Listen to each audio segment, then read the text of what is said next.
Este es un video para hablar de la novela Bartleby, el escribiente de Herman Melville. Melville fue un autor norteamericano nacido en Nueva York en 1819. A los 12 años falleció su padre, así que tuvo que abandonar sus estudios y comenzar a trabajar desde muy chico. A los 20 años se embarcó por primera vez en una nave que lo llevó a través de los océanos y en 1941, 2 años después, se embarcó en un ballenero que lo llevó a cruzar desde los Estados Unidos hasta el Atlántico Sur, en un viaje que duró más de 1 año y medio. Debido a la crueldad del capitán del barco, desertó con un amigo y terminó en puertos desconocidos, donde volvió a embarcarse y a desertar varias veces, y así durante 5 años estuvo aprendiendo el duro oficio del mar. Cuando regresó a los Estados Unidos se casó en 1847 y completó sus estudios en las prestigiosas universidades de Harvard y de Yale y comenzó su vida de escritor. Su novela más conocida es la novela Moby Dick, una novela muy extensa que narra el largo viaje de una tripulación al mando del capitán Ahab, un capitán que tenía como propósito encontrar en el Atlántico Sur a una ballena legendaria llamada Moby Dick, de la cual quería vengarse porque en un viaje previo le había mutilado una pierna. En ese largo viaje, el narrador, que es uno de los marineros llamado Ismael, narra las vicisitudes de una microsociedad que es la que habita el barco y se da a través de un enorme escenario que es el cruce de los océanos.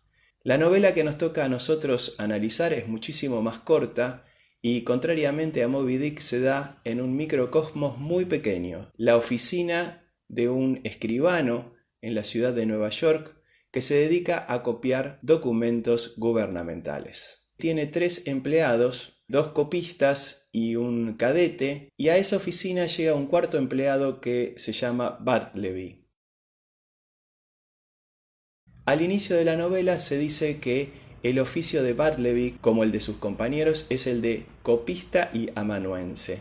Amanuense quiere decir quien copia documentos a mano. Estamos hablando del siglo XIX, donde todavía no existían dispositivos electrónicos para poder imprimir documentos y todo se hacía a mano.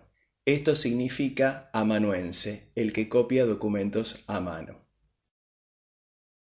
En medio de esa vida monótona y aburrida, el conflicto principal ocurre cuando Bartleby, después de demostrar que es un buen empleado, eficiente y honesto, un día, frente a una pequeña orden de su jefe, dice: preferiría no hacerlo. El jefe se queda sorprendido y cuando le insiste para que lo ayude con un pequeño trabajo, Bartleby insiste diciendo: preferiría no hacerlo. Y progresivamente, en la medida que comienza a pedirle nuevas cosas a Bartleby, su respuesta siempre sigue siendo esta: preferiría no hacerlo.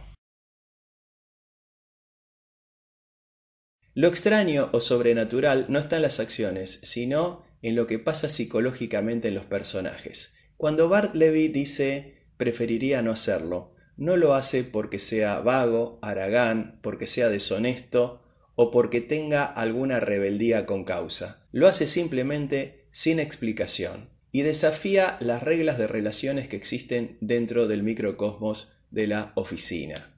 Como veremos, esto extraño no ocurre solamente en Bartleby, sino también en su jefe, que de algún modo se contagia de esta inmovilidad y él también prefiere no hacer determinadas cosas, por ejemplo, echarlo de la oficina. La tensión va creciendo de tal modo que la actitud de Bartleby invade la actividad y sobre todo la mente de su jefe, el cual termina buscando algún modo de librarse desesperadamente de él, aunque sea perdiendo su propia oficina.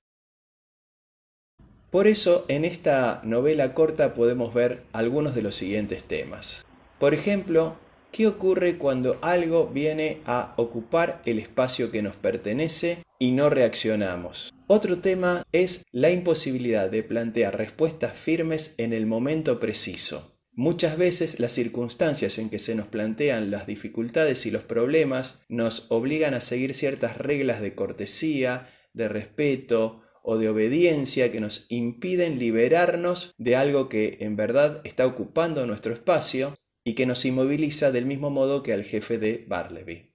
Otro tema la necesidad de autojustificarse o de buscar la aprobación de los demás para tomar decisiones. Por último, podemos mencionar la lucha psicológica sin sentido en la que se involucra el jefe de Bartleby. Él quiere doblegar a Bartleby, y esto ocurre cuando queremos vencer en una situación, en una batalla que deberíamos haber dejado de lado antes y por medio de la cual quizás obtengamos una victoria pero a muy alto costo. Se cuenta que en la antigüedad, Pirro, rey de Epiro, tuvo una victoria sobre los romanos que fue muy celebrada, pero fue tan costosa que al terminar la batalla dijo: otra victoria como esta y quedaré solo. Creo que Bartleby nos plantea la idea de determinadas batallas que valen la pena ser peleadas y otras que por su costo son victorias pírricas.